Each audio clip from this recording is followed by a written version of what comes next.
Reciban un saludo muy cordial y cariñoso de parte de...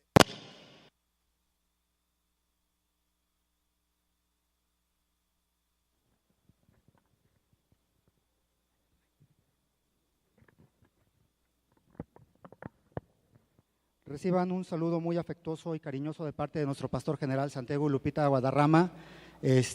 No se encuentran el día de hoy, no están ministrando en otra zona, pero reciban sus saludos directamente, hermanos. Me han conferido el tremendo privilegio de compartirles el día de hoy la palabra. Vamos a orar para que el Señor tome el control. Inclinemos nuestro rostro, por favor, hermanos.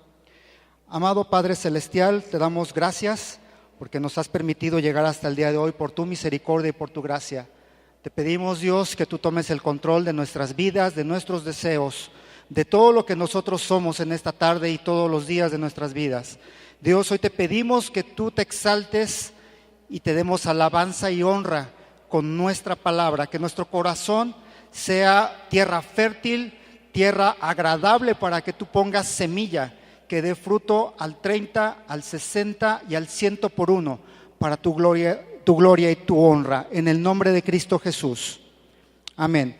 Le damos la bienvenida a todos los que nos escuchan a través de las redes sociales, a través de Facebook y a través de todas las redes sociales y MTM Radio. Les damos la bienvenida a Centro Cristiano Yautepec. Ahorita escuchaba al pastor Oscar que hablaba que a él le gustaría que la iglesia caminara en el avivamiento, y es una coincidencia, ¿no? El día de hoy el Señor puso en mi corazón hablar sobre el avivamiento. Teológicamente hablando, existe uno de los grandes movimientos que va a ser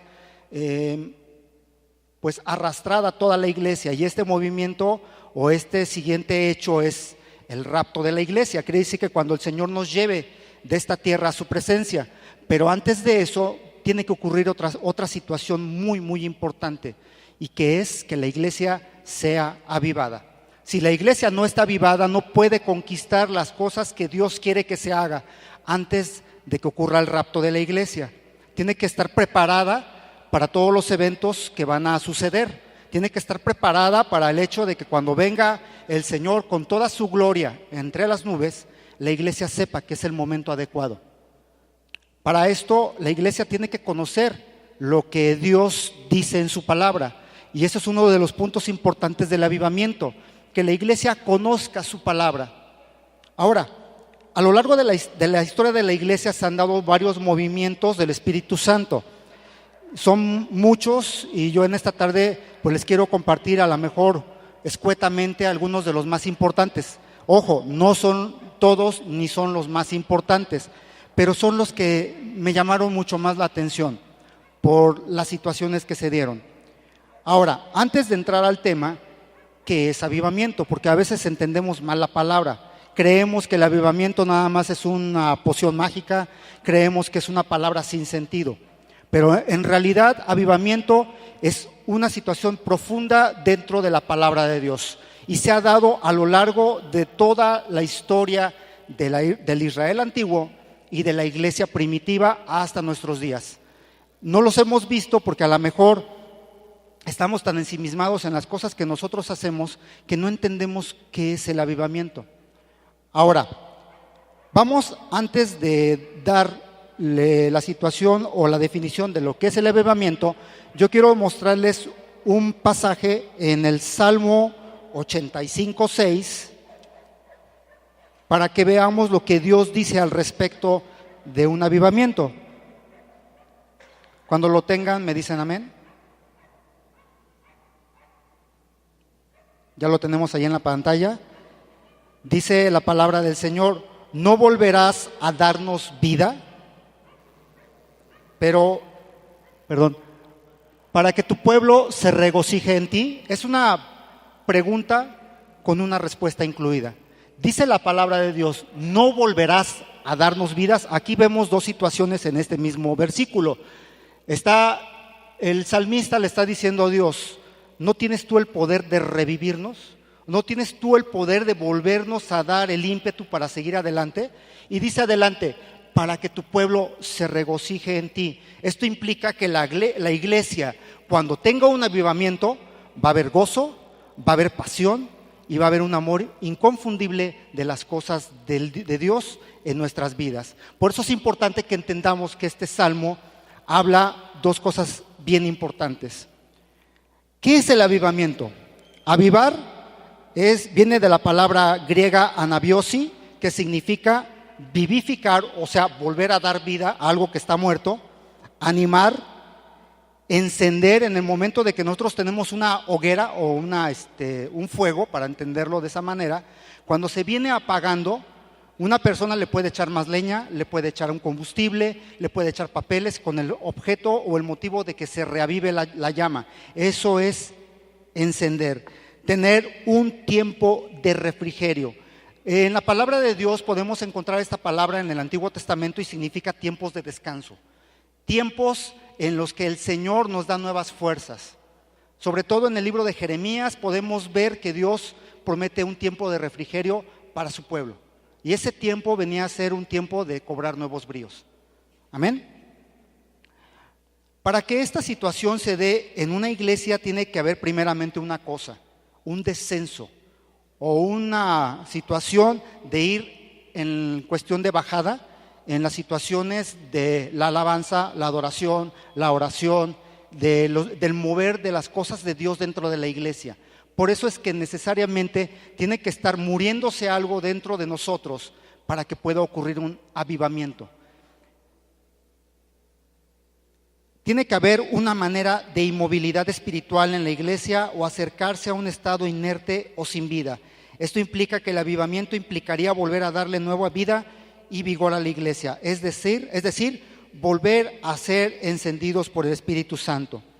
El avivamiento implica que la iglesia se vuelva a mover en todas las áreas y que Dios ponga nueva pasión por las cosas de Dios en todos los creyentes. Como sabemos, las cosas que Dios nos muestra en el Antiguo Testamento son un tipo o una sombra de lo porvenir. Es decir, lo que habría de suceder en el Antiguo Testamento en los tiempos del pueblo de Israel, o sea, en los tiempos antiguos, vemos el mover del Espíritu Santo, pero de una manera peculiar. Venía intermitentemente, no había una presencia total o una presencia permanente de Dios en el pueblo. Podemos ver a los profetas. Un caso muy sonado, muy conocido es el de Sansón. ¿Quién se acuerda de Sansón? Si se dan cuenta, cuando Sansón tenía una situación en la cual clamaba para que el Espíritu Santo le diera fuerzas, venía el Espíritu Santo desde los cielos, entraba en Sansón y le daba fuerzas, ¿sí o no? Pero ¿qué pasaba cuando Sansón no hacía eso? Era una persona común y corriente. Aparte, debía de guardar ciertas normas para que esto se cumpliera. Era un nazireo o nazareo. Él no podía hacer ciertas cosas que eran consideradas como pecado para que esta situación se diera dentro de su cuerpo. Ahora, esto lo vemos, ¿por qué? Porque en el Nuevo Testamento tenemos lo que se llama el antitipo o el cumplimiento de lo que era en el Antiguo Testamento. Teológicamente hablando, las situaciones que se dan en el Antiguo Testamento se les llama sombras o se les llama tipos. Y en el Nuevo Testamento se les llama cumplimiento o se les llama antitipo. Entonces vemos este ir y venir del Espíritu Santo en el Antiguo Testamento y es la sombra o el tipo de lo que habría de suceder en la iglesia primitiva de Hechos 2. Vemos la diferencia en Hechos 2. En Hechos 2 vemos una naciente o incipiente iglesia conformada por los apóstoles, por algunos discípulos, y estas personas, ¿qué era lo que sucedía con ellos? Habían conocido al Maestro, caminaron con Jesús, ¿sí o no? Y en este ir y venir vieron señales, prodigios, milagros. ¿Qué habría sucedido con nosotros como cristianos al ver todas esas situaciones? Nuestra fe hubiera aumentado, ¿sí o no? Pero ¿qué sucedía con un pueblo que venía de costumbres arraigadas, de una religiosidad profunda, en la cual ellos querían que se cumpliera al pie de la letra ciertas cosas, pero a su modo de ver, a su modo de pensar? Cuando vieron al Mesías que no era el guerrero valiente y no era el luchador incansable que venía con la espada, sino que vieron a un maestro tranquilo, humilde, amoroso, apacible. Dijeron, no, este no es. Entonces se ensimisman en sus tradiciones y dicen, no, no se van a cumplir las cosas que dijo Dios. Y el maestro les dijo, esperen porque va a venir el Espíritu Santo. Y ellos no conocían que era el Espíritu Santo, a pesar de que vemos anteriormente cuando Jesús les dice a los apóstoles, reciban el Espíritu Santo. ¿Cuántos han leído esa porción? Que Jesús le dice a los discípulos, reciban el Espíritu Santo, pero no vemos ninguna manifestación externa. ¿Ustedes han leído eso? No hubo manifestación externa. ¿Por qué? Porque fue una condición interna que tenía que ser detonada en el día de Pentecostés. Amén. Sucede que en el aposento alto estaban reunidos todos los discípulos de Jesús con miedo, temerosos de que fueran a sacarlo los romanos, porque esa era la situación, o los judíos legalistas ortodoxos que estaban en contra de la nueva doctrina que estaba implantando el Señor Jesucristo. Se ponen a orar y a clamar como les había dicho el Señor Jesucristo en el aposento alto, y vemos en el libro de Hechos 2 que a los 50 días de que Jesucristo es arrebatado hacia los cielos, dice, un recio viento vino sobre ese lugar. ¿Y qué sucedió después? Dice que lenguas de fuego se repartieron sobre todas las personas. ¿Qué es lo que dijo, lo que sucedió? Que en ese momento bajó el Espíritu Santo sobre cada una de las personas y les confirió poder. Amén. Y ese poder tenía que usarse para transmitir el Evangelio. Vemos a un Pablo, vemos a un Tomás, vemos a varios de los apóstoles que en un momento dado corrieron temerosos cuando Jesús fue encarcelado y crucificado. Después los vemos compartiendo con gran poder y con grandes palabras y sabiduría el Evangelio. ¿Qué pasó con ellos? Ya no tenían miedo. No les importaba ya morirse cuando días antes temblaban por su vida. ¿Qué sucedió en ese momento? Que la iglesia cristiana primitiva nació en un hecho importante, en un avivamiento. En un avivamiento la iglesia cristiana primitiva fue dada a luz. Y lo podemos ver en el libro de Hechos 2, versículo 1 al 4. Vamos allá, por favor.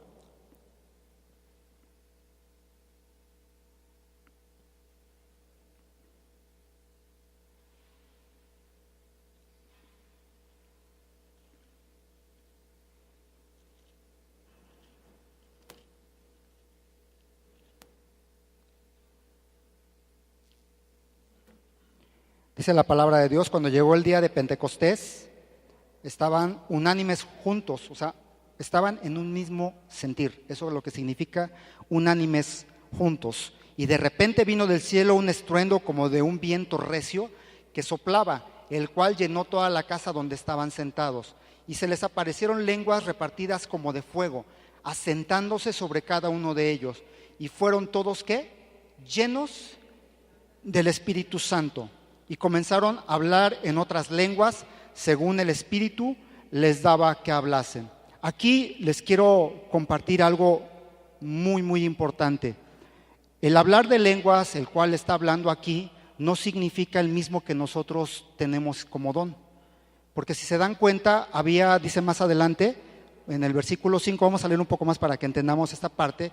Dice, moraban entonces en Jerusalén judíos, o sea, gente de Israel, varones piadosos de todas las naciones bajo el cielo.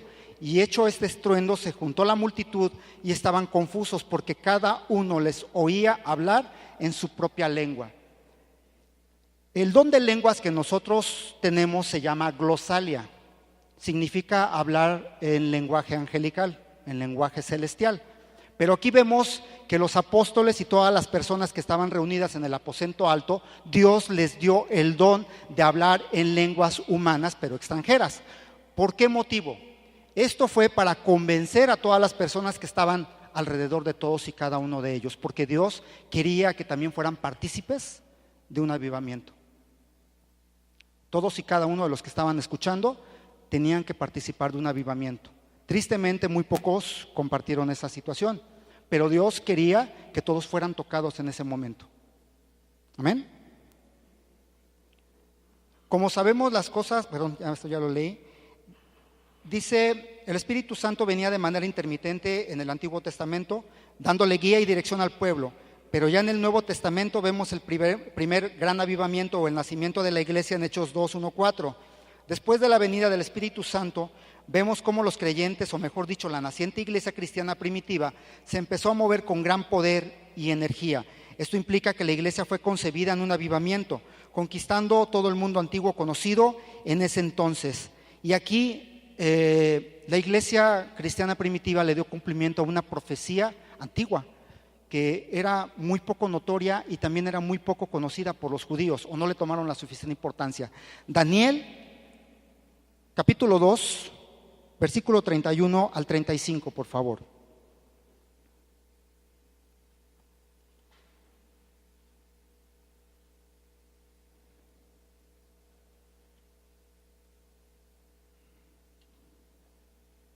¿Ya la tenemos? Dice la palabra de Dios: tú, oh rey, veías y he aquí una gran imagen. Esta imagen, que era muy grande y cuya gloria era muy sublime, estaba en pie delante de ti y su aspecto era terrible. La cabeza de esta imagen era de oro fino, su pecho y sus brazos de plata, su vientre y sus muslos de bronce, sus piernas de hierro, sus pies en parte de hierro y en parte de barro cocido. Estabas mirando hasta que una piedra fue cortada, no con mano, e hirió a la imagen en sus pies de hierro y de barro cocido y los desmenuzó. Entonces fueron desmenuzados también el hierro, el barro cocido, el bronce, la plata y el oro, y fueron como tamo de las eras del verano, y se las llevó el viento sin que nada de ellos quedara rastro alguno. Mas la piedra que hirió a la imagen fue hecha un gran monte que llenó toda la tierra. No sé si en producción puedan buscarme la imagen del sueño de Nabucodonosor, de la imagen de la estatua, por favor, para que la podamos entender. Si no, ahorita trataré de explicárselas con la palabra. Dice, la cabeza de esta imagen era de oro fino, su pecho y sus brazos de plata, su vientre y sus muslos de bronce. La palabra que se muestra aquí es un sueño que tuvo el rey, que fue interpretado por el profeta Daniel, y hablaba de los tiempos futuros, hablaba del tiempo del gran avivamiento, que no lo interpretaron así los escribas ni los sacerdotes del antiguo Israel, es porque tenían el espíritu vedado, tenían una venda en sus ojos que no les permitía ver las verdades de Dios. Tenemos que dice que al principio la cabeza era de oro. Esto habla del primer imperio grande que hubo en la parte de lo que es Europa y de lo que es el Antiguo Oriente. Este imperio fue Asiria y Caldea, y se pone de oro porque fue grande, fue majestuoso, fue sublime, fue muy poderoso y duró muchísimos años. Este imperio, ahí tenemos la imagen, es el imperio babilónico, que se conformaba con el imperio caldeo y el imperio persa. Después dice que lo que es el torso, bueno, el pecho, dice que es el imperio medo-persa y es de plata. Y ese es el siguiente imperio que conquistó a los babilonios y conquistó todo lo que ellos habían ganado en ese tiempo. Siguiente venía el imperio griego, que fue un imperio que Dios le puso el metal de bronce. ¿Por qué? Porque fue de poca valía, fue de poco tiempo, aunque dejó un legado muy grande en la cultura, pero aún así, si se dan cuenta, en los tamaños de la estatua podemos ver también más o menos lo que Dios transcurriría en tiempo. Y después, al último, vienen las dos piernas, que fue el imperio romano, que Dios le puso el hierro, porque fue un imperio que se forjó a base del hierro, de la espada, de las hachas, de la guerra. Fue un imperio guerrero. Podemos ver ahora que las piernas son dos, están divididas en dos. ¿Por qué? Porque al final del imperio romano fue dividido en dos imperios, el Imperio Romano de Oriente y el Imperio Romano de Occidente. Esto hablaba de que el Imperio Romano no iba a tener fuerza en un futuro. Y los pies están una mezcla de hierro y barro. Esto implica que no va a haber unión, no va a haber cohesión y no va a haber una eternidad, o no va a haber una duración muy grande. ¿Qué quiero llegar a todo esto? Dice la palabra de Dios que hubo una piedra que no fue cortada, dice claramente, por mano de hombre. Esto quiere decir que vino del cielo. Amén. O sea, Dios mismo derribó todos estos imperios y con ellos también derribó todas las idolatrías y toda la cuestión de renombre que adquirieron todos estos imperios. Esta piedra dice que pulverizó absolutamente el barro, el hierro, el oro, el cobre, la plata, o sea, no dejó rastro alguno. Y esta piedra dice que llegó a ser tan grande como una montaña. Ahí está nuestra situación del primer avivamiento. Ahí está la iglesia cristiana primitiva. Se cumplió en Daniel lo que Dios había dicho. Y esta iglesia ha crecido tanto, este movimiento ha crecido tanto, que ha cubierto todo el planeta. Y todavía falta más, amados hermanos. Falta que el Señor traiga más y más gentes a sus pies. Amén. Podemos ver que efectivamente Dios dio fiel cumplimiento a esta promesa, pero a lo largo del transcurrir de los años, ese ímpetu que estuvo en el libro de los Hechos 2 se fue apagando en la cristiandad y paulatinamente Dios inyecta fuego a la hoguera. Y esto lo viene haciendo de tiempo en tiempo, no lo hace de un golpe y ya. Pero ¿cuántos avivamientos ha habido en la historia? Muchos, pero tal vez algunos de los más notorios han sido. Número 1, después de Pentecostés, Israel, año 30, el apóstol Pedro, a través de la predicación de la palabra al pueblo de Israel, son movidos por Dios en la iglesia de Jerusalén. La iglesia de Jerusalén en un tiempo estuvo apagada. Se levanta el apóstol Pedro a predicar la palabra y esta iglesia empezó a conquistar todo lo que era Judea, todo lo que era la parte de Asia Menor, y empezaron a ganar muchas almas. Empezaron a adquirir más y más de las personas que habrían de ser salvas. Se empezaron a fundar iglesias en todo lo que era el Asia Menor. El 2, surgió después el montanismo y el regreso a los fundamentos tras la conquista del mundo antiguo por parte de la cristiandad. Se levanta pues después del avivamiento del año 30, apologistas. Apologistas significa personas que defendían la fe. ¿Cuántos apologistas hay aquí? Amén. Porque nosotros tenemos que defender nuestra fe. Amén. El apóstol Pedro dice claramente que tenemos que hacer defensa de lo que nosotros creemos. Una defensa apacible, pero una defensa vigorosa. Amén. Entonces, que Dios levante muchos apologistas en el nombre de Jesús. Estos apologistas defendían la fe cristiana, pero poco a poco ejercieron una presión férrea en los creyentes. Pero aparece un personaje que se llamaba Montano. Este personaje empezó en la zona de lo que ahora es, bueno, lo que fue la antigua Frigia, que es ahora la actual Turquía, y en ese lugar retoma los ideales de Pentecostés, de la importancia de la santidad, la importancia del Espíritu Santo y sus manifestaciones, y se provoca un avivamiento muy similar al de Pentecostés. Ojo, dice similar, pero no igual, porque va a haber uno más adelante que es prácticamente idéntico al de Pentecostés. Amén. Punto número 3. Tras la persecución de la iglesia por parte del emperador Decio, aparece Noviciano, quien era parte de un organismo llamado los confesores, y este trata de guiar a la iglesia a los ideales de pureza del principio. ¿Qué tiene que ver esta situación de los confesores? ¿Cuántos, bueno, y discúlpenme lo que voy a decir, pero cuántos se confesaron en la iglesia católica? No tengan miedo, ya Dios ya les perdonó sus pecados. Ok, entonces saben cuál es la técnica, ¿no? Que tienen que decirle sus pecados a un ser humano para que se los perdone. ¿Sí o no?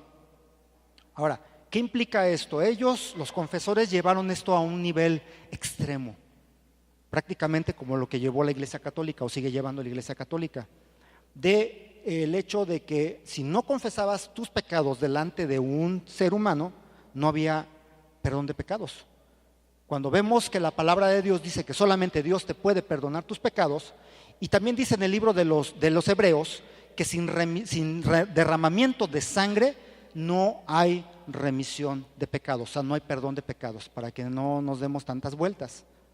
Entonces tiene que haber derramamiento de sangre, en este caso para nosotros es la sangre del Cordero, es la sangre de Cristo que limpia todos nuestros pecados y con ende nos da el perdón de parte de Dios. Entonces estas personas que se llamaban los confesores llevaron todo eso hasta el extremo y la gente empezó a desviarse de la palabra de Dios. Pero cuando llega esta persona que se llamaba Noviciano, dice y trata de guiar la iglesia a los ideales de pureza del principio, tuvo mucha oposición. Tanto que la gran parte de los confesores se le fue encima, intentaron matarlo. Pero para esto, ¿cuántos saben que Dios nos protege?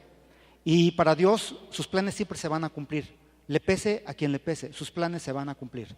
Entonces vemos cómo en esta parte hay un nuevo avivamiento, nada más que en este avivamiento no hubo el mover de los dones del Espíritu Santo, pero sí hubo un ímpetu nuevo en predicar las cosas de Dios. Aquí otra situación que también les quiero compartir es de que también ya se había empezado a desviar la situación de la palabra de Dios. En este tiempo ya empezaba la situación de la iglesia primigenia católica apostólica romana, ya empezaba a darse.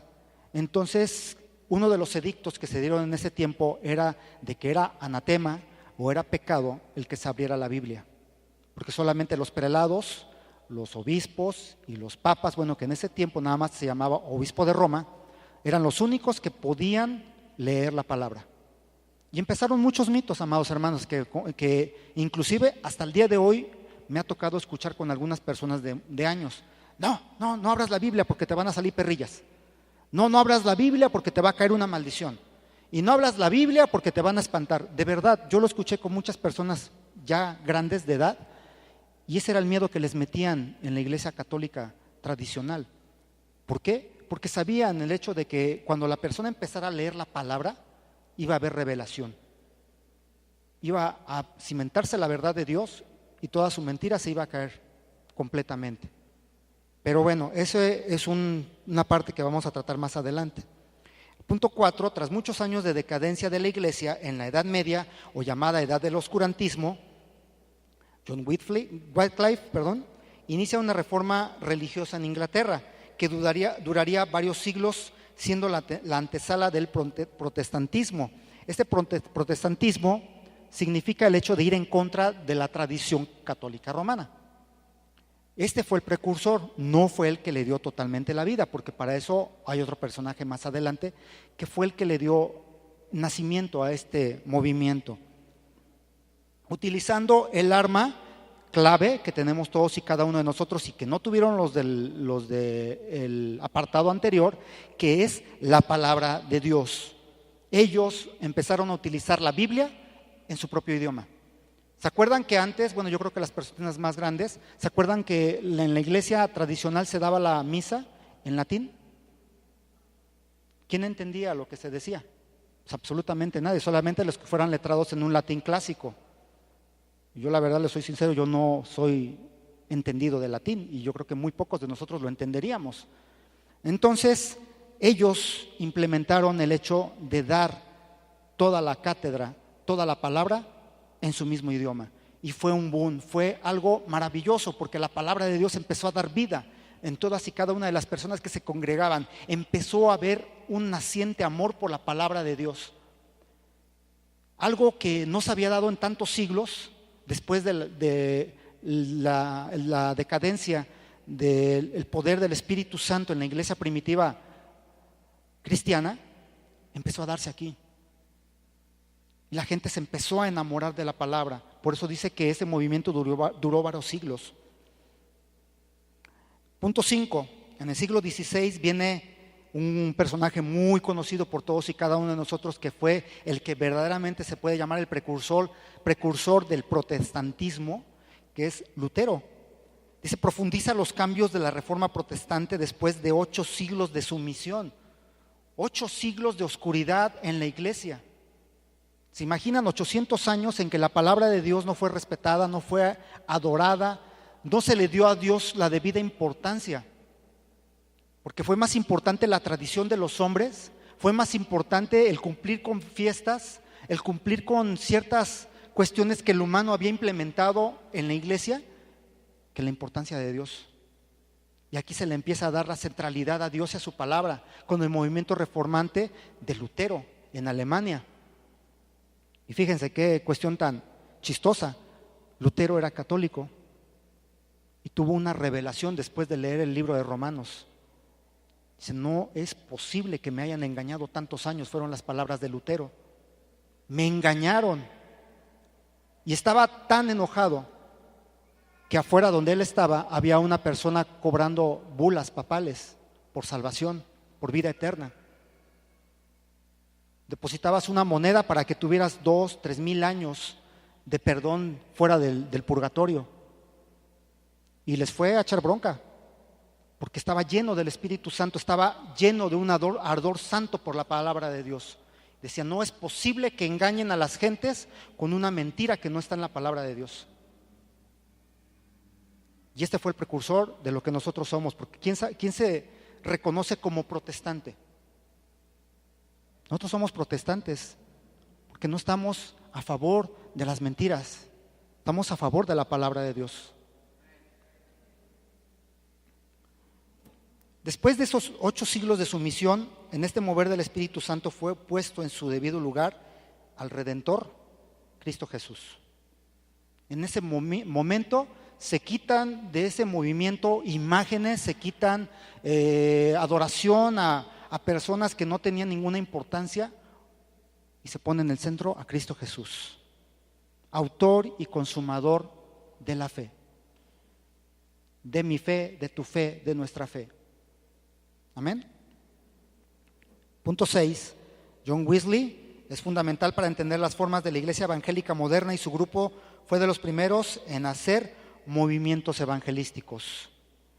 Esta persona empezó a salir con un grupo escogido de predicadores instruidos en la palabra a compartirles, a decirles hay una solución, no es la mentira que te han dicho, no es lo que te han compartido por tantos años, por Dios, este es la verdad, Cristo es la verdad y en Él y solamente en Él hay vida eterna. Ese fue uno de los mensajes de Wesley. Estaba ardoroso porque Dios instaurara su reino. Inglaterra se movió en un mover del Espíritu Santo sin precedente en esos tiempos. Después se levantan otras personas como Spurgeon y como otros tantos y empieza esa verdadera reforma en Alemania, en Inglaterra, en Irlanda, que eran netamente católicos, y empieza lo que se le llama el cisma. Cisma significa división, cisma significa apartamiento. Y se aparta la iglesia del norte de Europa de la iglesia católica romana. Empieza un pique tan grande porque el Papa no quería perder todo lo que representaba esa parte norte de Europa. Y les echó pleito a varios reyes. A Lutero inclusive lo querían enjuiciar. Estaba a punto de ser llamado por la Inquisición para ser ejecutado, pero varios príncipes alemanes lo defendieron porque entendieron la importancia de la palabra de Dios. Entendieron que el mensaje era el verdadero porque lo sintieron en su corazón y en su alma. Nuevamente el Espíritu volvió a moverse en esos lugares. Amén. Punto 7. Las iglesias bautistas, metodistas y darvistas dieron impulso al avivamiento europeo del siglo XIX. Tristemente, Europa ha tenido avivamientos muy esporádicos, muy pequeños, porque es predominantemente católica, pero ha habido lugares en donde se ha dado con gran fuerza. Varios predicadores, inclusive ahorita no recuerdo el nombre, se me escapa, un predicador le decía a Dios en oración, dame una buena prédica que conquiste Europa, que conquiste Inglaterra, perdón. Dámela. Creo que fue Spurgeon precisamente, gracias Vicente. Y Dios se lo cumplió. Dios cumplió su promesa, porque en ese momento Inglaterra se movió como jamás se había movido en las cosas del Espíritu. Inglaterra se volvió el semillero de los evangelistas que vinieron al Nuevo Mundo, sobre todo Canadá y Estados Unidos. En Estados Unidos vemos el nacimiento de las iglesias metodistas, de la iglesia bautista, de la iglesia ¿cómo se llama? Darvista, e impulsaron otras pequeñas iglesias aparte. Y esto fue muy importante porque de Estados Unidos salieron evangelistas hacia la India, salieron evangelistas a Nueva Zelanda, a Australia, África del Sur, se vinieron a muchas partes de América Central y América del Sur y dieron el comienzo del movimiento de la iglesia cristiana en nuestro continente. Porque claramente hay una línea y muchas personas nos las han compartido y esa línea acaba con nosotros. ¿Sí? Y vamos al último con ese detalle. El punto número 8, el tercer gran despertar espiritual del siglo XIX en Estados Unidos, Canadá, Nueva Zelanda, Australia e Irlanda en el siglo XIX, fue otro impulso que Dios le dio a través de estos evangelistas que se movieron con gran fervor, sobre todo en lo que fue la parte norte de Estados Unidos. Ahí se dio mucho la cuestión del evangelismo, se dio mucho la cuestión del compartimiento de la palabra y empezó a nacer algo que dio el detonante del gran avivamiento, que es el siguiente. En el siglo XX, punto número 9, viene el gran avivamiento pentecostal, con un fuerte mover del Espíritu Santo, con manifestaciones de hablar en lenguas, que se llama glosalia, que es lo que nosotros tenemos, ese don que tú y yo compartimos, el hablar en lenguas. Dice la palabra de Dios que el que habla en lenguas a sí mismo se edifica. Amén. ¿Esto qué implica? Dios nos dio un don de comunicarnos espiritualmente con Él, con palabras que nosotros no entendemos, pero que Él sí entiende, y con eso nos da fuerza, nos da vigor, nos da discernimiento, nos da sabiduría para poder hacer lo que Él quiera. Este detonar del hablar en lenguas se dio en Estados Unidos, en el último gran avivamiento pentecostal. Dice que se movieron otros dones, pero el más grande fue el de hablar en lenguas. Se empezó a mover el don de sanidad, se empezó a detonar el don de profecía, que estaba perdido hace muchos años. Se detonó asimismo el don de discernimiento de espíritus. Fue el incipiente comienzo de lo que ahora estamos viviendo. Dios estaba preparando todo esto en el avivamiento pentecostal, porque de una u otra manera nosotros compartimos ciertas situaciones pentecostales, aunque no somos netamente pentecostales, pero compartimos algo de ese movimiento. Esto empieza a detonar ahora en la iglesia actual, pero dice, vemos estos movimientos, pero ¿qué necesitamos ahora en la iglesia actual para que se dé este hecho? Porque es muy bonito ver lo que sucedió en todos estos avivamientos, pero ¿qué implica o qué se necesitaron en ese tiempo o qué necesitamos nosotros en este momento para que Dios empiece a traer un avivamiento a nuestras vidas? Obvio que necesitamos trabajar mucho, amados hermanos. Necesitamos orar con ahínco, necesitamos clamar con ahínco, pero hay otras situaciones que a lo mejor no le estamos tomando importancia de vida. Hay cosas que a lo mejor las tomamos como muy poco importantes, pero que en realidad son necesarias. Y de eso yo te quiero compartir varios puntos. Punto número 1, debemos de tener conciencia plena y necesidad imperiosa de la presencia de Dios entre nosotros.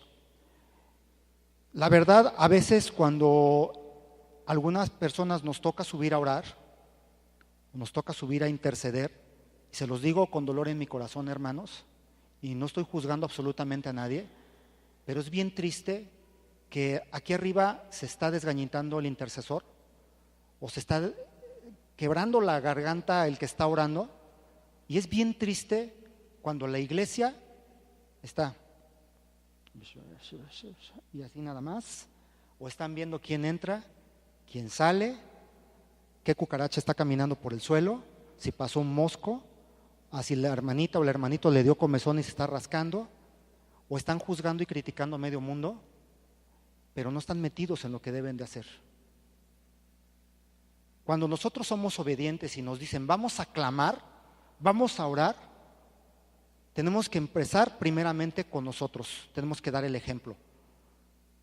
Porque tú y yo somos la iglesia, y no porque unos sean pastores, otros sean supervisores, sean líderes, tienen más responsabilidad que tú o que yo. Tenemos la misma responsabilidad, tenemos el mismo deber de ser ejemplo. Y muchas veces la persona que está acá arriba les dice, doblen su rodilla, muestren humildad delante del Rey de Reyes, Señor de Señores. ¿Y la gente? Es que no tenemos amor y no tenemos pasión por la presencia de Dios, porque Dios ya está aquí mucho antes que tú y que yo lleguemos. Y yo quisiera poner un ejemplo, así tal vez muy burdo. ¿Qué pasaría si estuviera mi padre terrenal allá sentado y yo aquí, enfrente, y mi papá me estuviera haciendo, ¡hey! Aquí estoy. Y yo, como la fresca mañana. Y allá se está muriendo, se está poniendo de cabeza y yo no le hago caso. ¿Qué sentirá esa persona que está allá atrás? Pablo, ¿qué sentiría? ¿Angustia? ¿Alguien más tiene tristeza, indiferencia, dolor? Pues eso es lo que siente Dios, porque somos indiferentes. Y discúlpenme la palabra, hermanos, no quiero sonar grosero, pero parece que a muchos les vale cacahuate la presencia de nuestro Rey, como si fuera cualquier persona. Y estás ante la presencia del Rey eterno. Estamos, más bien dijo el otro, estamos ante la presencia del Dios omnipotente. Y no claramente en la palabra dice que ante su presencia toda rodilla se doblará y que toda lengua confesará que Cristo es el Señor para gloria de Dios Padre. Entonces, ¿qué es lo que nos está pasando, amados hermanos? ¿Por qué valoramos o tenemos tan en poco la presencia del que te dio vida y del que me dio vida a mí? Del que te creó y me creó a mí. Del que nos amó con todo su corazón y dio su sangre preciosa en esa cruz, porque estábamos allá afuera perdidos, no teníamos esperanza, y dijo, yo lo quiero conmigo. Ojalá, amados hermanos, tuviéramos ese amor que Cristo Jesús tuvo por nosotros hacia Él. Porque es bien triste el hecho de que no nos importe nada que Dios esté aquí. Es muy, muy triste. De verdad, ¿qué te cuesta o qué me cuesta a mí doblar mi rodilla delante del sublime Rey? No se me va a quebrar un hueso. No me va a pasar absolutamente nada más que decirle al Señor, aquí estoy y te entrego todas mis coronas a ti porque tú eres digno, yo no. Eso es lo que nosotros le queremos compartir al Rey cuando estamos de rodillas o postrados ante su majestad. Entonces el punto número 1, debemos de ansiar y debemos de respetar la presencia de Dios aquí, amados hermanos, y donde quiera que nos encontremos, porque Dios dice la palabra que está en todos lados. Amén. Punto número 2, provocar en nosotros un quebrantamiento genuino de nuestro ser y arrepentirnos totalmente a Dios. En pocas palabras, no debemos consentir el pecado. Nosotros, como seres humanos, desde el huerto del Edén, padecemos de un terrible mal, que es el orgullo. Por orgullo caímos en el pecado. Por orgullo desobedecimos. ¿Cuántos saben eso? Por orgullo, porque Adán y Eva se quisieron parecer a Dios. Y mientras ese orgullo no se ha quitado de nuestros corazones y de nuestras mentes, no va a pasar absolutamente nada. Dios resiste al orgulloso y exalta al humilde. Yo no sé, amado hermano, y yo también tengo que hacerme esa pregunta: ¿en dónde quiero estar? ¿Exaltado o humillado? Yo prefiero ser exaltado, y no porque me lo merezca. Y exaltación para el ser humano no significa que me van a poner en un lugar alto más grande que Dios, no. Significa que Dios me va a tomar en cuenta. Significa que Dios va a decir: este es mi hijo amado en quien yo tengo complacencia. Y lo mismo para ti, amado hermano. Pero eso no lo decide Dios, lo decides tú, lo decido yo, con mi actitud, con mi forma de ser, con mi forma de adorar, con mi forma de alabar, de respetar la presencia de Dios. Y no consentir el pecado, amados hermanos. Porque a veces también dentro del orgullo creemos que el hecho, ay, mira, como les decía la vez pasada, a una 30, 60, 90 no va pasando caminando, ¿no? Y entonces el hermanito que es bien espiritual se tapa los ojos, ¿no? Según. Pero ¿qué sucede en su corazón? Está pensando 1001 cosas con esa mujer. Y eso es pecado. Porque el Señor Jesús dijo que no deberíamos desear la mujer del prójimo, pero también el que tuviera malos pensamientos de esa persona está pecando. Él elevó la talla del mandamiento. Entonces imagínate, si nosotros consentimos esas cosas y otras cosas más en nuestro diario haber, entonces no podemos ser parte del plan de Dios, porque Dios resiste el pecado. Dios es santo, santo, santo, y Él no tolera el pecado. Él es incompatible con el pecado. No puede convivir Dios y el pecado juntos. Entonces, si tú, amado hermano, y yo, como iglesia de Cristo, queremos que Dios tenga compatibilidad con nosotros, entonces nosotros no debemos de ser compatibles con el pecado. Debemos de decir al pecado como le decimos a los perros: sáquese. Definitivamente, y no estoy exagerando, amados hermanos. Debemos rechazar y odiar lo que Dios odia, y Dios odia el pecado. Punto número 3: tener una humildad sincera como en la iglesia primitiva. Y dirán muchos: ya torció la puerca al rabo. Humildad, amados hermanos, no significa el hecho de que vengas con guarachitos, con pantalón y cotón de manta y con tu bolsita aquí al lado y le digas: sí, señor. No, eso no es humildad, amado hermano. Humildad significa que nosotros reconozcamos cuál es nuestro debido lugar. Eso es lo que significa humildad. Y reconocer mi verdadero lugar es decir: Dios, tú estás en tu trono y yo estoy aquí, a tus pies. Esa es humildad. Por eso Pablo decía que nadie tenga un concepto más alto del que deba de tener. Mi concepto y nuestro concepto como iglesia es decir: Señor, siervos inútiles somos. Y la única gloria es para ti. Si se ganaron gente, si se ganaron almas, no soy yo el que se las ganó, fuiste tú. Porque a fin de cuentas te pertenecen a ti, Señor. O que digan: ay, mira qué padre predica ese hombre. La gloria es para el Señor. O mira qué bonito evangeliza esa hermana. La gloria es del Señor. Y que viene 1 millón para Cristo. La gloria es para el Señor, porque van a ser 2 millones. Entonces, nuestro debido lugar es ese: somos siervos.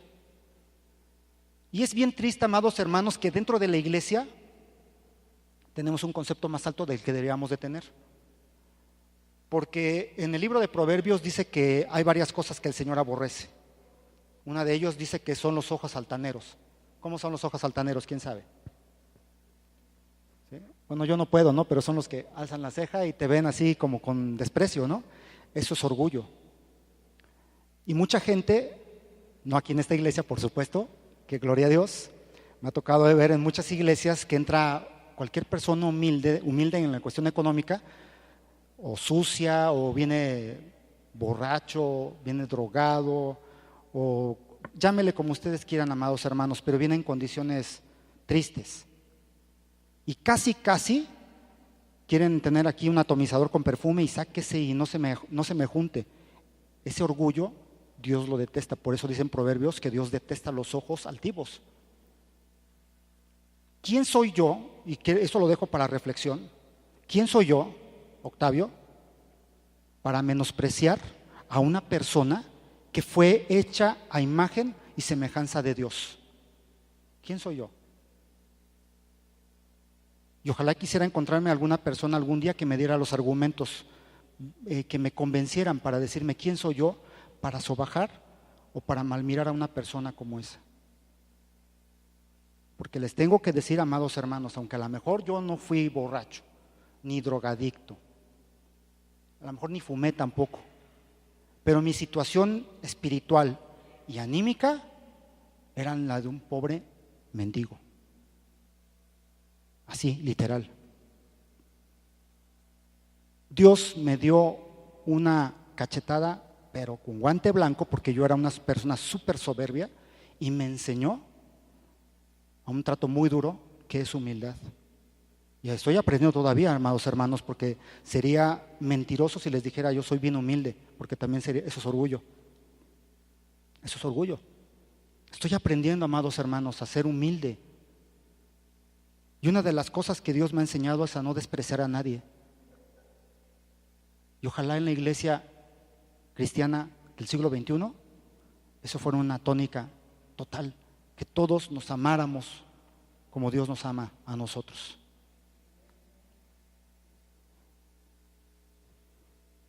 Punto 4. Anhelar con todo el corazón que Dios mande fuego del cielo a nuestros corazones. Es otro punto muy importante porque al igual que a veces menospreciamos la presencia de Dios, también menospreciamos el mover del Espíritu Santo.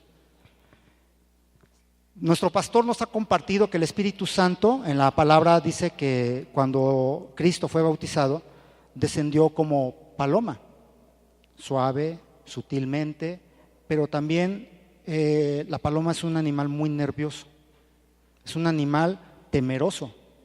Entonces, a la menor provocación se va. Y así se mueve el Espíritu Santo. Y a veces no porque haya ruido, porque, ¿qué creen? El Espíritu Santo escudriña tu corazón y escudriña mi corazón. O sea, en pocas palabras, le escarba hasta lo más profundo de tu corazón y del mío y se fija cómo está. ¿Y qué creen que va a encontrar? ¿Va a encontrar una adoración verdadera? ¿Va a encontrar amor verdadero por su presencia y por sus hijos? No me respondan, amados hermanos, porque también yo tengo mucho que cambiar, muchísimo. Y el anhelo significa el que lo deseamos con todo nuestro corazón. Porque tristemente el Espíritu Santo es la persona más olvidada y menos tomada en cuenta de la divinidad. Hablamos mucho del Padre, porque del Padre proceden todas las bendiciones. De él procede la luz. Hablamos del Hijo porque el Hijo vino a hacer un sacrificio perfecto en esa cruz. Por su sangre nos compró, nos redimió para su gloria y su honra. Pero ¿por qué el Espíritu Santo no es tomado en cuenta? Siendo que dice la palabra de Dios que es nuestro segundo consolador. El primero fue Jesús. Y Jesús claramente les dijo, cuando venga el otro Paráclito, o sea, el Espíritu de verdad, el Consolador, Él les enseñará todas las cosas. Y ahorita yo te quiero hacer la pregunta, ¿dónde está el Padre? ¿Dónde está Jesús? Dice la palabra que están en los cielos, ¿sí o no? ¿Y a quién nos dejó aquí en la tierra? Al Espíritu Santo. Claramente Jesús en la gran comisión dijo, y he aquí, estoy con vosotros todos los días hasta el fin del mundo, hablando del Espíritu Santo. Si le vas a querer pedir instrucción a Dios, te la va a dar el Espíritu Santo. Si quieres que Dios mande poder y fuerza a tu vida, te la va a mandar el Espíritu Santo. Obviamente, siguiendo el protocolo. Se lo pides al Padre en el nombre de Jesús. Pero definitivamente el que se mueve y el que está haciendo un ministerio aquí en la tierra es el Espíritu Santo. El Padre ya tuvo su ministerio.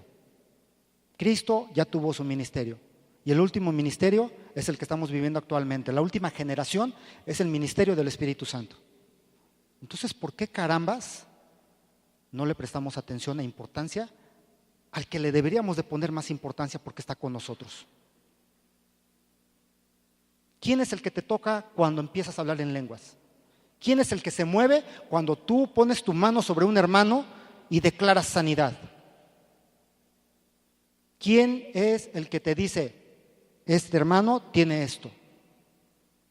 ¿Quién te dice cuando en una liberación este hermano está padeciendo el ataque de un espíritu tal? Es el Espíritu Santo, amados hermanos. Y ahora, cuando venimos a la iglesia, venimos a alabar y adorar a Dios en todas sus manifestaciones. Padre, Hijo y Espíritu Santo. Entonces demos honra también al Espíritu Santo. Tomémosle la debida importancia al que nos consuela, aquel que se mueve con poder para que nosotros conozcamos la voluntad del Padre, porque Él escudriña lo más profundo del corazón de Dios. Lo dice la palabra. Siguiente punto. Total dependencia de Dios. Y eso, dependencia es en todos los órdenes y ámbitos de nuestras vidas. Y les quiero poner un ejemplo triste, pero que a lo mejor es bien claro, amados hermanos. A la hora de los diezmos, ofrendas, primicias, nos dicen, quien necesite un sobre, levante su mano. Y es bien triste ver 2, 3 manos levantadas. Entonces, ¿dónde está mi dependencia de Dios en mis finanzas? No la hay. En un problema, a quien menos busco es a Dios. Voy con mi comadre Chanita, voy con doña Ifigenia, voy con la señora que echa las cartas, con tu padrino Walter Mercado, con los de Senda de, no sé cómo se llaman esos locos, pero ando buscando a todos menos a Dios. A Dios no le pregunto qué está pasando, Señor. Dime qué puedo hacer, cuál es tu voluntad, Dios. ¿Por qué está sucediendo esto en mi vida? ¿Es a causa de algún pecado? ¿Es a causa de que tú me estás confrontando al pecado? ¿O es algo de que tú me vas a enseñar? ¿O es una situación en la cual tú vas a ser glorificado porque me vas a fortalecer? Tristemente no lo hacemos, amados hermanos. Y es uno de los órdenes más importantes que tenemos que caminar en nuestra vida cristiana. Depender al 100% de Dios. Sabemos que somos obra en construcción, no somos perfectos. Y yo me inicio como el primero más imperfecto, amados hermanos. Pero tenemos que entender esto que es sumamente importante. Si nosotros no dependemos de Dios, nunca va a haber un avivamiento en nuestro corazón y mucho menos en la iglesia, porque somos parte del cuerpo de Cristo. Somos organismo viviente de la iglesia. Y un punto sumamente importante que es el tipo que había en la iglesia de Pentecostés, en Hechos 2, tener sencillez, igualdad y alegría. Aquí la palabra clave es igualdad. En la iglesia de Hechos yo no veo situaciones de que Pedro, por ser un apóstol, tuviera más importancia o más renombre que los demás hermanos. Yo no lo veo. Yo veo que inclusive al principio muchos de ellos servían las mesas de las viudas. Eso se llama humildad. Eso se llama sencillez. Porque no había envidia en la iglesia primitiva. Vendían propiedades, vendían terrenos y lo repartían entre los pobres. Se desprendían. Para ellos era un gozo el compartir de lo que Dios les había dado. Y aquí luego ni una galleta le quieres dar al hermano. Vamos, ni un chicle pues, aunque sea motita. No queremos porque nos es bien cómodo el ser envidiosos, pero no es lo que Dios quiere para nosotros. La igualdad y la alegría tiene que ser un detonante también en nuestras vidas, porque uno de los atributos del Espíritu Santo es el gozo. Si tú estás triste, si estás pesadumbrado, no puede haber gozo. ¿Crees que el Espíritu Santo se va a sentar en una iglesia así? Pesimista, quejumbrosa, que todo le duele. Definitivamente no, amados hermanos. Dios quiere que cambiemos nuestra forma de ser. Dios quiere que cambiemos la forma en que nos estamos moviendo dentro de la iglesia. Él claramente sabe que somos carne y sangre y que no vamos a poder lograrlo de la noche a la mañana, pero tenemos que poner de nuestra parte. ¿Y esto por qué se los digo? Porque hace rato les decía que había una línea que se movía hasta el final de estos días y de los futuros, porque no hay una fecha. Pero ¿cuántos han escuchado que han profetizado que México va a ser un líder en el avivamiento? Yo lo creo. México se va a levantar en un gran avivamiento. Para eso la iglesia tiene que estar lista. La iglesia tiene que estar como las 10 vírgenes, con su lámpara llena de aceite. No queremos que aquí haya 5 insensatas y 5 prudentes. Ojalá y Dios quiera que aquí haya puras vírgenes sensatas, que hayan recargado su lámpara con el Espíritu Santo de Dios. Amén. Cierra tus ojos, amados hermanos. Y en esta tarde que Dios ha hablado a tu vida, es necesario que empecemos a ver qué es lo que estamos haciendo mal. Hay cosas que tienen que ser cambiadas, cosas que tienen que ser renovadas, cosas que tienen que ser quitadas totalmente de nuestras vidas, y otras cosas que tienen que ser puestas. Y tú sabes, amado hermano, cuál es el que te hace falta y cuál es el que te sobra. Pide la ayuda de Dios para que esto empiece a cobrar vida dentro de ti. Amado Dios, te damos muchas gracias porque reconocemos que hemos fallado en esta vida devocional que llevamos, Señor. Pero te damos gracias más sobre todo porque nos has mostrado dónde está nuestro error, dónde hemos fallado. Te bendecimos porque tú no nos dejas en la oscuridad ni en la orfandad. Como Padre amoroso nos enseñas cada día, nos educas para ser esas personas del reino. Dios, tú sabes en qué te hemos fallado. Si es en pecado, Padre, en alejarnos de ti, en no tomar importancia de tu presencia en nuestras vidas y en la congregación, perdónanos, Dios. Perdónanos porque hemos actuado como insensatos. En esta noche queremos lavarnos completamente en tu presencia.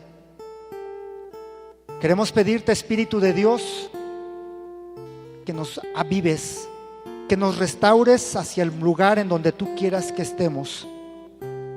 Libértanos de toda cadena, de toda mentira que el enemigo haya sembrado en nuestros corazones. Si hay apatía en nuestras vidas, quítala, Señor, y pon nuevos ímpetus. Dale nueva fuerza a nuestra vida devocional. Dale nueva vida a esta iglesia, Señor.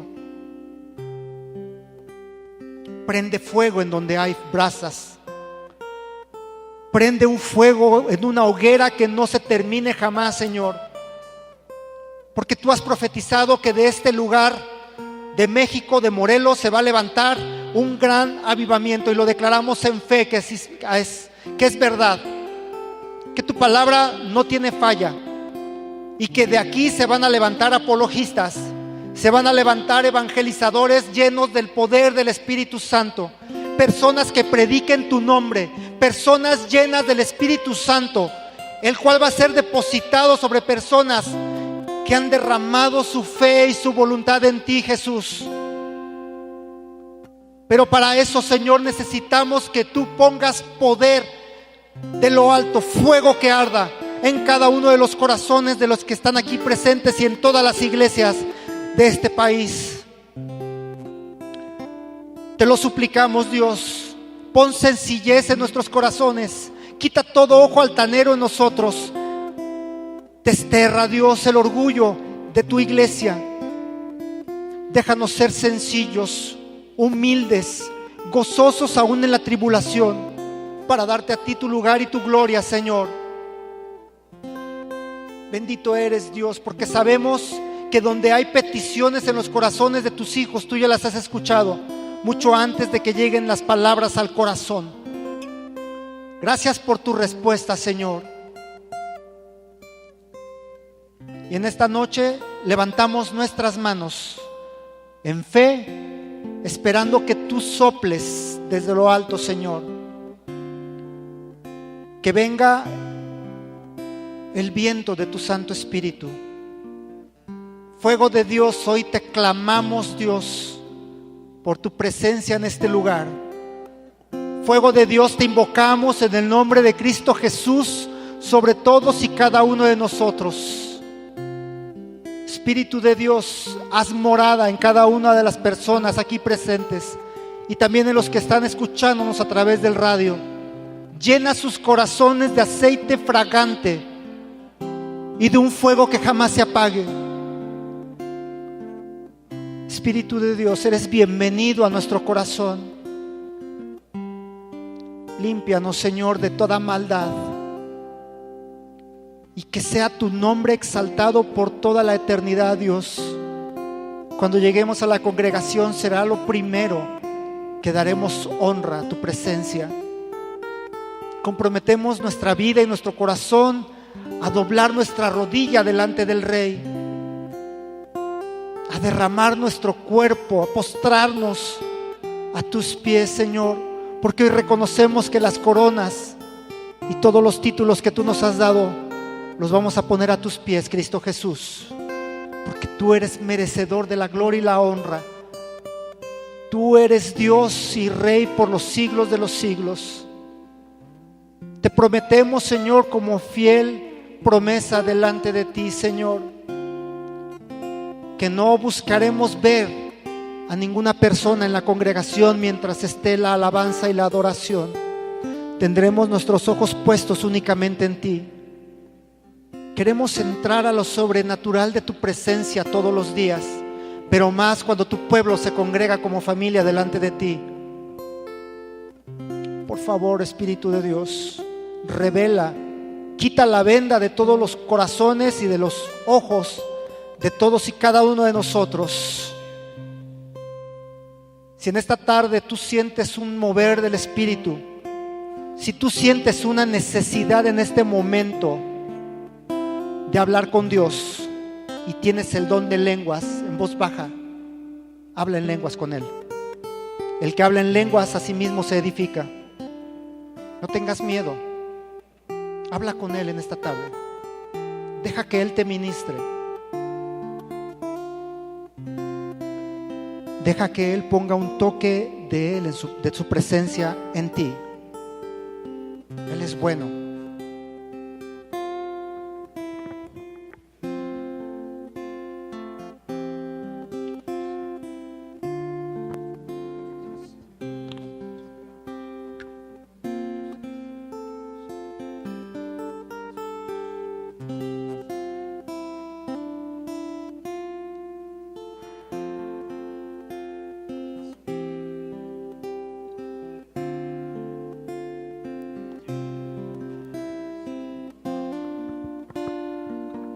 Preciosa unción, ven, Espíritu, ven. Ahora, amado hermano, yo te voy a pedir, vamos a ser humildes delante de Dios. Póstrate delante de Dios. Dobla tu rodilla delante de Dios.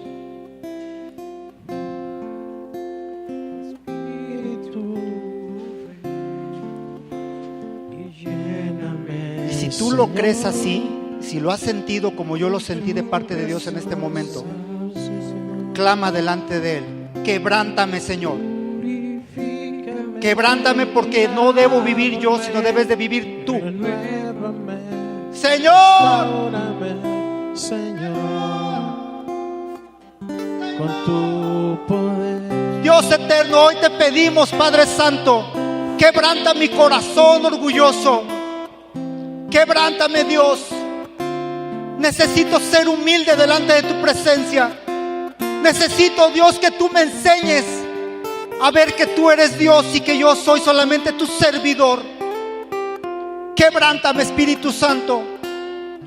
Quebrántame, Dios. Porque he reconocido en esta tarde que te necesito. Que ante ti, Señor, toda rodilla va al suelo. Que tú eres Dios por sobre todas las cosas. Y humildemente me postro delante de ti. Doblo mi rodilla delante de ti para decirte: tú, Señor, eres mi dueño. Tú eres mi Dios. Yo te pertenezco.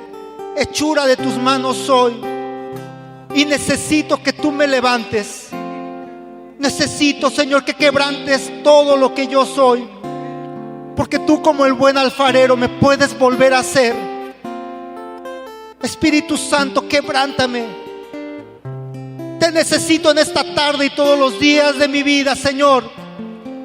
Señor, Señor, Señor, haz la obra, Padre, porque reconozco que en mí no hay fuerzas, solamente las tuyas, Padre Santo.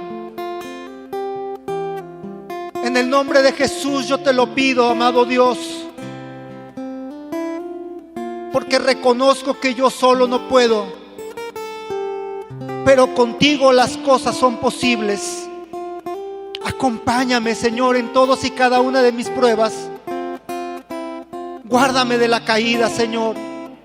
Guárdame del pecado. Infunde nuevas fuerzas a mi vida. Pero sobre todo, déjame amarte con todo mi ser. Amarte con pasión desmedida, Jesús. Te lo suplico, Señor, en el nombre de Cristo Jesús, para darte a ti la gloria y la honra que solamente te pertenecen a ti. Amén y amén. Gracias, Señor. Tú eres bueno, Espíritu Santo. Gracias porque tu bondad se ha manifestado, Señor, en nuestras vidas. Te damos gracias, poderoso Señor. Si quieres permanecer un momento así o quieres tomar tu lugar, estás en la libertad. Pero no te salgas de la presencia de Dios.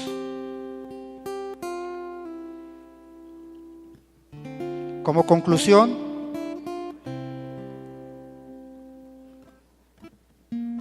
México tiene profetizado próximamente ser avivado. Tenemos que prepararnos para que esto suceda. Y les quiero decir, amados hermanos, que los planes de Dios no se detienen, pero sí pueden ser retardados por nosotros, por nuestra necedad. ¿Estamos preparados para que Dios cumpla sus planes? Yo digo que sí. Y yo digo amén. Porque la iglesia está llegando a su madurez. Amén. Dale un aplauso al Rey de Reyes.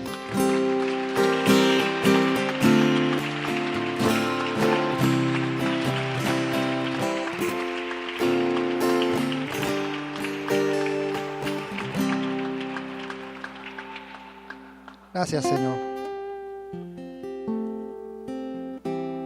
Después de que conocemos que la iglesia cristiana primitiva nació en un avivamiento, también muchas veces debemos de entender que si nosotros estamos muertos en nuestros delitos y en nuestros pecados porque no hemos recibido la gracia sublime de Cristo Jesús en nuestras vidas, hoy Dios nos hace una invitación.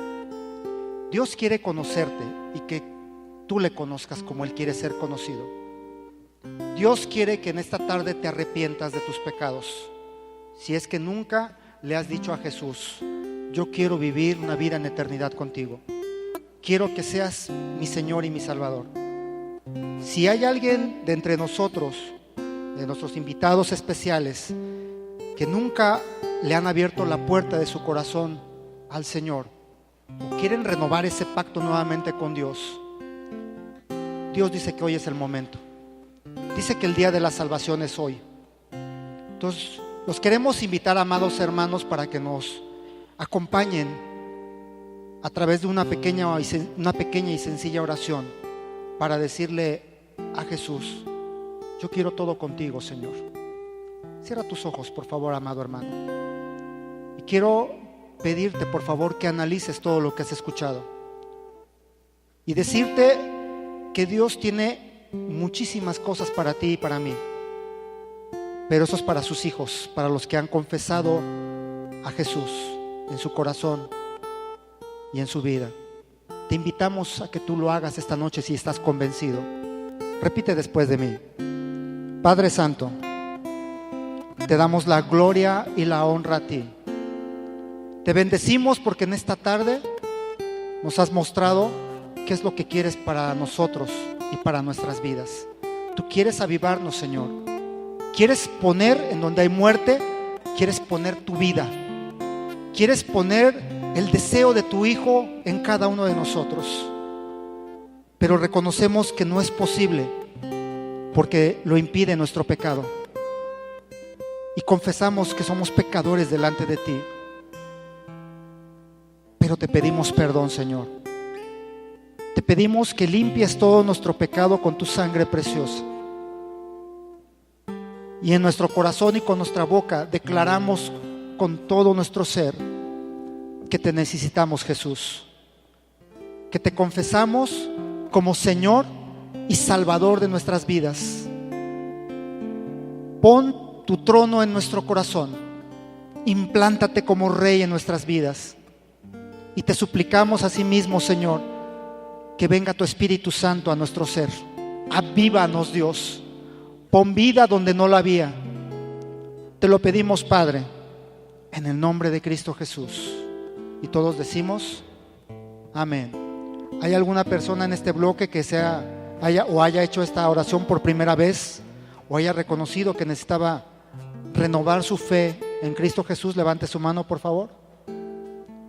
Todos de casa, bienvenidos. En este bloque, si hay alguien que haya hecho esta oración por primera vez, todos de casa, gloria a Dios. Bien, amados hermanos, vamos a seguir adorando a nuestro Rey. Si alguien necesita un sobre para su diezmo, primicia, misiones, pueden levantar su mano y mis amados hermanos servidores van a pasar con ustedes para entregarles el sobre.